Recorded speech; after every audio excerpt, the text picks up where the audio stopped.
Was that night? Oh, We're on. In 1996, you cast a HBO film, Crime of the Century. yes, and that was a great experience.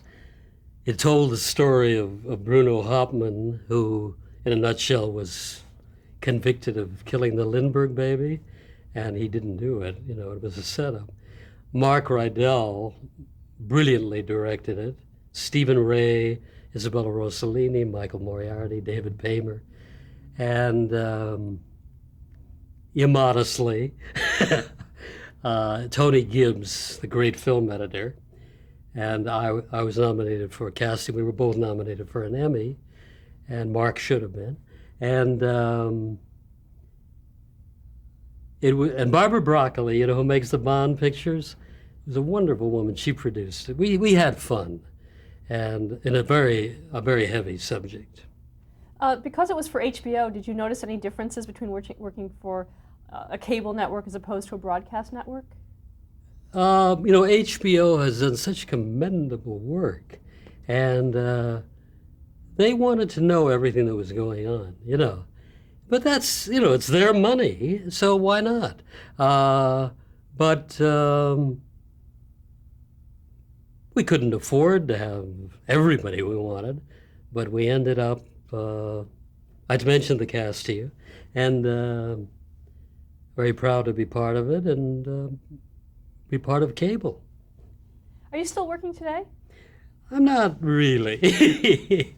I've been called to do a couple of more cable shows and a movie or two. But in truth, I guess you would say I'm retired. I hate that word. But it would have to be something very special. My energy and creative drive is still there, but there are a lot of great people doing a lot of great work today. They don't need me. Well, when you watch a film or a television show, does your mind immediately go to casting? No, I don't think I critique. And as a matter of fact, as I may have said, I'm amazed at the quality of casting through the years and now. And, you know, I compliment all the directors, producers, and casting people around. They're doing great work. We've talked about your fabulous television career, but you also had an absolutely phenomenal film career in casting. And I really would love for you to tell us a few of your films. No, I'll tell you, you know, at this stage of your life, you begin to look back and thank the fates, whoever they are. I have had the privilege of working with some of the greatest directors in film history, and it's not by design, it's not to my credit, it just somehow happened. I did The Great Escape with John Sturges. It's a mad world with Stanley Kramer, and West Side Story with Robert Wise, Judgment at Nuremberg with Kramer, Fiddler on the Roof with Jewison, The Russians Are Coming with Jewison, The Graduate with the great Mike Nichols, Tootsie, The Untouchables, Brian De Palma, Foul Play, Silver Streak, Coming Home, did a lot of pictures with Hal Ashby, Being There, one of my favorites, Harold and Maude, The Rose with Mark Rydell, North Dallas 40 with Ted Kotcheff, Absence of Malice, Superman, Jagged Edge, The Right Stuff, Rambo First Blood with Ted Kotcheff, An Officer and a Gentleman with Taylor Hackford, Yours, Mine, and Ours with the great Lucille Ball and Henry Fonda, from Omaha, Henry Fonda, The Apprenticeship of Duddy Kravitz, Sleeper with Woody Allen, a delight, Deliverance with John Boorman, They Shoot Horses, Don't They, with Sidney Pollack, and The Heat of the Night with Norman Jewison, and Irma la Douce with Billy Wilder. And I also worked with William Wyler on a film, and toward the end of his career, and George Stevens, who's a classic director. I did The Greatest Story, but it goes on, and I can be very boring, but I'm so elated that I had the opportunity to spend time with these giants and to learn from them and hopefully to give them something in return. And all I can say is, I guess I'm a very lucky person. Well, what do you attribute? I mean, you were obviously so popular in terms of, how did you? I don't know, it was like one thing leads to another. Robert Wise led me into the Mirisch Company, which was a major production company for United Artists. And all of the great directors, George Roy Hill, it goes on, were working for them. And I was fortunate that they allowed me to be part of those films. And one picture would lead to another. And who can explain it? But what a ride. You were able to work with so many different personalities, particularly with directors, with different personalities. How were you able to? Well, it was like an acting adjustment. Like if I was with Arthur Hiller, who has one kind of temperament, and then I'd go across town to be with Sidney Pollack, and then maybe across town to be with Norman. Everybody has their own way of working and their own attitudes. And you have to give 100% of you when you're with these people. You cannot be distracted by anything. They are the most important thing in your life. And you love it. And you love the fact that they want to listen, they want to hear new ideas, they're not locked in, they're not married to, even though they may have the idea themselves, or, the first idea that pops into their head. I can't explain it. I just, we've all had our ups and downs, but I've had some great ups. What advice would you give to someone starting out in casting for television? Well, first of all, you have to start at the bottom.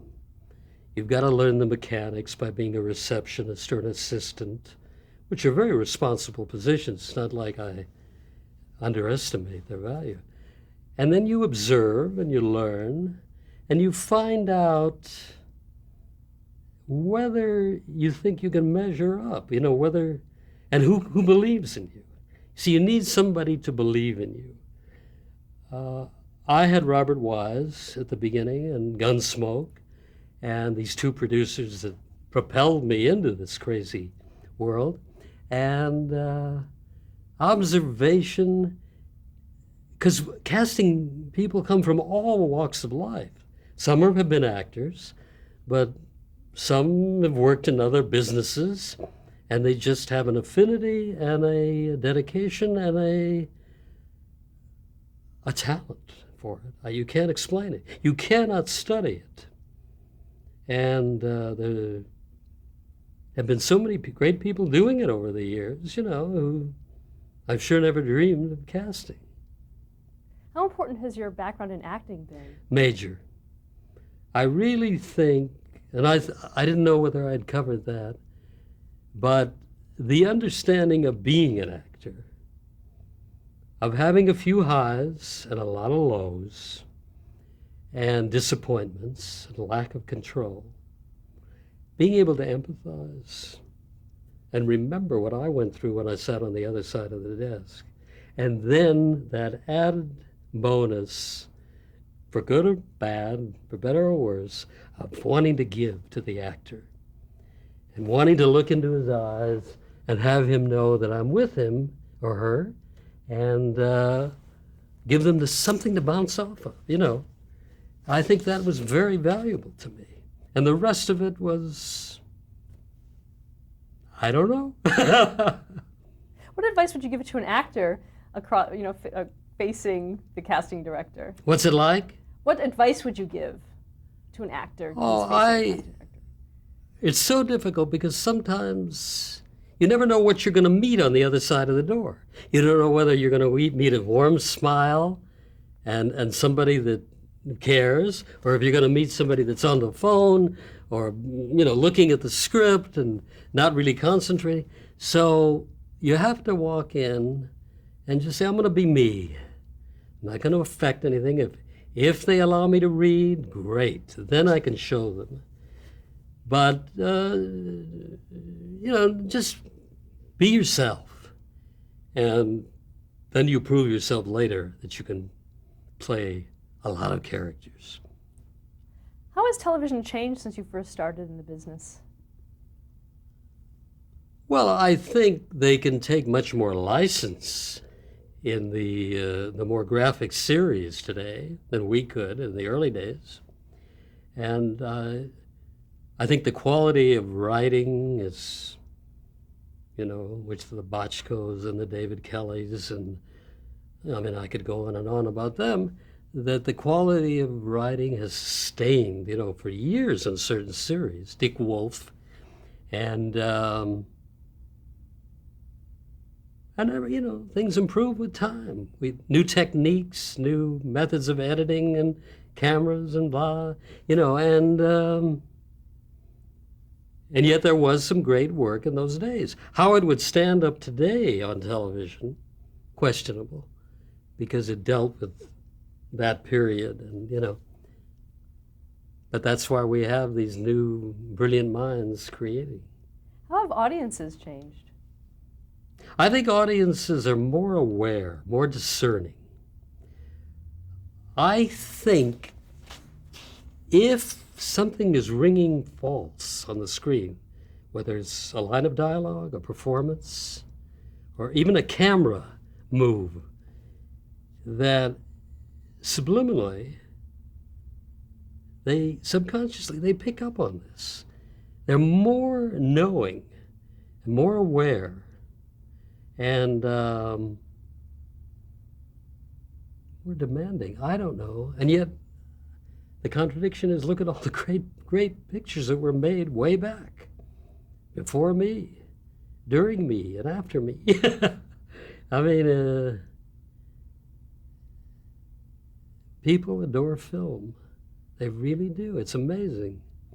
I meet, in Santa Fe, where I live, I meet a lot of painters, great painters, and artists and sculptors, and they all love film. And they want to hear stories, and they want to talk about film. It has some strange, it's like a magnet. It attracts so many varieties of people, taxi drivers, politicians, everybody seems to have a love of film. Have you, in your career, had to do a lot of audience testing or, Q Audience scores, testing? things like that? Things to test actors to an audience. Is that something that you I don't do? recall that. I'm not saying it didn't happen, but I do not recall it. What about something like a Q score that would tell the popularity of certain actors? I always let the producers and the networks and everybody else worry about that, and just try to satisfy the need at hand. What do you think has been the highlight of your career? Having a career? No, I mean, I think, there's so many highlights because of all the people I've met, and from all walks of life, as a result of being in casting or producing. And I think it's just widened my perspective on the world. First of all, it's allowed me to travel to places I may never have gone, get to know the people in those countries, communicate with them even though we didn't speak the same language always. And as I mentioned, being a tennis fanatic and being able to go to celebrity tournaments where some of my idols in sports were playing, or musicians, Santana, people like that. You know what I mean? It opened up my life. And if I couldn't do it as an actor, and I, have accepted that long ago, at least I've been able to find this marvelous reward in doing what I do. Any career regrets? Any what? Career Regrets? regrets. Oh, I've made some terrible errors of judgment along the way, as I imagine most people have. But, you inadvertently occasionally do something that you don't mean to do. It's offensive or misunderstood, and I'm certainly, I'll admit, guilt in that regard. But overall, this business has treated me with dignity and has been very kind to me and to my family. I think the greatest casting I ever did was my son Lincoln, my daughter Lara, and Lee Stalmaster Morris, who went on to have a great career, and my new grandson, Nicholas. I mean, what's important? But what reminiscences, you know? I'm going to ask you this question in your words. Whose career have you been instrumental in?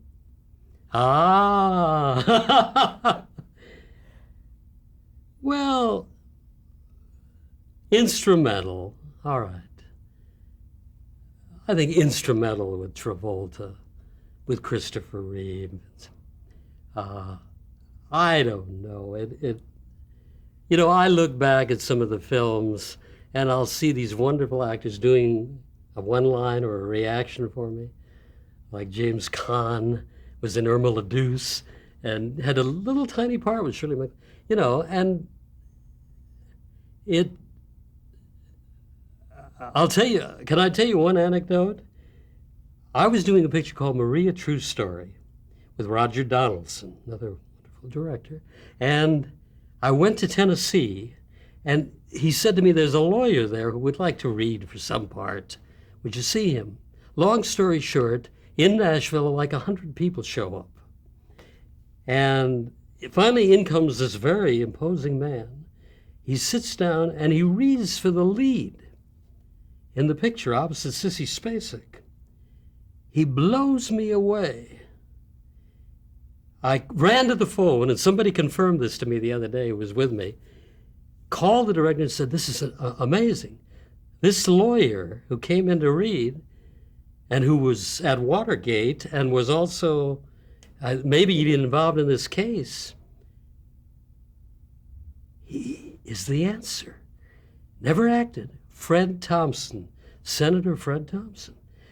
Fred Thompson then went on to have a very important career in Hollywood. I mean, he appeared in many major pictures. Then he decided to go to the Senate, and now he's back in Law and Order as a continuing character.